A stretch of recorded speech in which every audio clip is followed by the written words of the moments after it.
दोस्तों, आज हम बात करेंगे गौतम बुद्ध के बालों के बारे में। क्या सच में उनके घुंघराले बाल थे या फिर कुछ और? दोस्तों, आप सभी ने चित्रों में या गौतम बुद्ध की मूर्तियों में जो बाल देखते हैं उसके पीछे एक रहस्य छिपा हुआ है और इसी विषय पर आज हम एक कहानी को सुनेंगे। नमस्कार दोस्तों, आप सभी का हमारे YouTube चैनल में स्वागत है। आज की कहानी को शुरू करने से पहले आप सभी से निवेदन है कि आप हमारे इस वीडियो को लाइक करें और अगर आपने अभी तक हमारे चैनल को सब्सक्राइब नहीं किया है तो प्लीज़ चैनल को सब्सक्राइब कर दें और बेल नोटिफिकेशन को ऑल पर सिलेक्ट कर दें ताकि हमारी आने वाली वीडियो की सूचना आपको सबसे पहले प्राप्त हो सके। तो चलिए बिना देरी के आज की कहानी को शुरू करते हैं। गौतम बुद्ध एक विशेष आत्मा थे जिन्होंने बहुत विशाल उपकार किए। उनका जन्म नेपाल के लुम्बिनी नामक स्थान पर हुआ था। उनके पिता का नाम राजा शुद्धोधन था जो शाक्य वंश के राजा थे। बुद्ध प्राचीन भारत में जन्मे थे। उनका जन्म लगभग 2500 वर्ष पहले हुआ था। वे अपने जीवन में एक विशेष दार्शनिक, शिक्षक और महात्मा थे। सिद्धार्थ गौतम, जो बाद में बुद्ध बने, न केवल जीवन के प्रत्येक पहलू को जाना और समझा, बल्कि उन्होंने दुख की असली प्रकृति को समझा और उसके निवारण के लिए मार्ग भी दिखाया। बुद्ध ने अपने जीवन में अपरिमित करुणा, सहानुभूति और अमानवीय समझ का प्रतीक बनाया। उनकी शिक्षाएं धर्म, अहिंसा और समझौता के मूल्यों पर आधारित थी।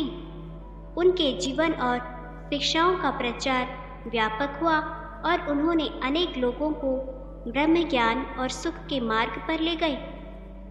उनका संदेश आज भी लोगों के दिलों में बसा हुआ है और उन्हें आध्यात्मिक और मानवता के मार्ग पर चलने के लिए प्रेरित करता है। दोस्तों, ये तो आप सभी जानते हैं कि बौद्ध धर्म विश्व का जाना माना धर्म है और आज के समय में पूरे विश्व में बौद्ध धर्म के करोड़ों अनुयायी मौजूद हैं।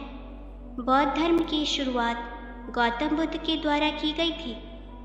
भगवान बुद्ध के हजारों लाखों प्रतिमाएं इस धरती पर मौजूद हैं जो अलग अलग कलाकारों द्वारा बनाई गई हैं। लेकिन बुद्ध की सभी मूर्तियों में एक बात बहुत समान देखने को मिलती है। वो चीज़ है उनके घुंघराले बाल। गौतम बुद्ध की हर प्रतिमा में आपको घुंघराले बाल देखने को मिल जाएंगे। लेकिन एक कहानी के अनुसार इनकी सच्चाई कुछ और ही है जो जानकर आप हैरान हो जाएंगे। असलियत में बुद्ध के सिर पर जो बाल हमें दिखाई देते हैं वो बाल नहीं बल्कि ढेर सारे घुंघे हैं। बहुत से ग्रंथों के अनुसार आत्मज्ञान की प्राप्ति के लिए आपका तन और मन बिल्कुल पवित्र होना चाहिए। अपने तन की पवित्रता के लिए ही बौद्ध भिक्षु अपने सिर का मुंडन करवा लेते हैं। कहा जाता है कि सिद्धार्थ गौतम ने भी राज्य का त्याग करते समय अपने सिर का मुंडन करवा लिया था। प्राचीन कथा के अनुसार जब सिद्धार्थ गौतम रात के अंधेरे में अपना गृह त्याग दिया और सत्य की खोज में निकल पड़े, तब से सिद्धार्थ गौतम भिक्षुओं की तरह रहने लगे। गौतम बुद्ध भी आज के भिक्षुओं की तरह कंजे हुआ करते थे, पर एक बार गौतम बुद्ध बौद्ध वृक्ष के नीचे बैठकर ध्यान मग्न थे। वे अपनी साधना में इतने लीन हो गए थे कि उन्हें बाहर की दुनिया के बारे में कोई सुध नहीं था। उस समय गर्मी का मौसम था। जब बुद्ध समाधि में बैठे थे उस वक्त सूर्य की तेज रोशनी उनके सिर पर पड़ रही थी। इसी दौरान जब गौतम बुद्ध ध्यान मग्न बैठे थे तभी उनके नज़दीक से कुछ गूंगे गुजर रहे थे। बुद्ध के प्रताप को देखकर कुछ गूंगे वहीं रुक गए। एक एक करके गूंगे बुद्ध के सिर पर जाकर बैठ गए ताकि तेज धूप से उनके सिर की सुरक्षा हो सके। इस तरह गूंगे को ऐसा करते देख बाकी गूंगे भी बुद्ध के सिर पर जा बैठे। बुद्ध के सिर पर लगभग 108 गूंगे थे। जब गौतम बुद्ध को आत्मज्ञान की प्राप्ति हुई तो इसमें इन 108 घुंघों का भी अहम योगदान माना जाता है। घुंघों की स्मृति में ही तथागत बुद्ध की मूर्तियों में उनके सिर के बाल घुंघे जैसी आकृति बनाई जाती है। तो दोस्तों, यह कहानी पौराणिक मान्यताओं पर आधारित है।